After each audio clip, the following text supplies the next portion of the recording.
I found this electric scrubber on Amazon and I've always wanted something like this. I recently moved into an apartment that still has a bunch of gunk and grime from the previous owners, and I really needed something to clean that. Now I know what you're thinking. Oh, you can buy a bunch of attachments like that basically attach to your hand drill. I understand that. The problem is that I don't want to be on my hands and knees. I don't want to hurt my back doing this. I'm getting older. So having something that is the length of a broom was just perfect for me. I could clean while standing up. So it's actually cordless. You can charge it with this USB cable there, and the heads or the different attachments are pretty cool, the adapters. There's one that is a little pointy so that you can hit all the little corners in your bathroom, for example. Here is the manual that actually tells you exactly what each attachment is, and there it is.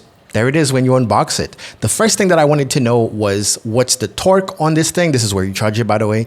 What was the torque? Basically, if I press it against a surface, is the motor going to completely stop or is it going to keep pushing? And as you can see, I have a hard time grabbing onto it. So there's quite a bit amount of torque. It's not the best by any means, but it will definitely clean out whatever you're using. Of course, make sure you're using cleaning products and also using the specific attachment for whatever you're trying to scrub out, right? It has 2 speeds and it doesn't go that fast, but you don't need it to go really, really fast. Especially if you're gonna work with like cleaning products or water and stuff, you don't want it to splash everywhere. Here you have like the small brush extension and it fits really well. It's like a very, very snug fit. It's actually pretty difficult to remove. So it's not gonna fall apart in your hand. Look at that. Look how I'm struggling to remove this. I need 2 hands and a lot of force. So don't worry about that part. This is like the bigger brush. I wish there was a wider one, but honestly, like this is completely fine.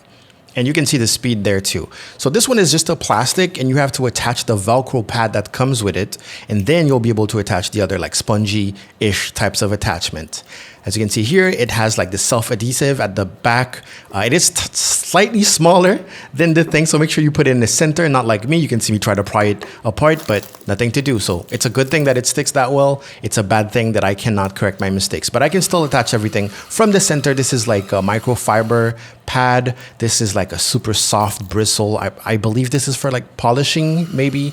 It is so soft. And then you're gonna have a pretty thick sponge and then that abrasive one for pots and pans. I bought this in the UAE, so one of the links is going to be amazon.ae if you wanna get the exact same one. Otherwise, I will find something similar if you're Amazon US or Amazon UK. And as you can see here, fully extended, it is the exact same length as my normal broom. So this is just perfect. And the last thing is that I love how it's just so compact the way you can store it.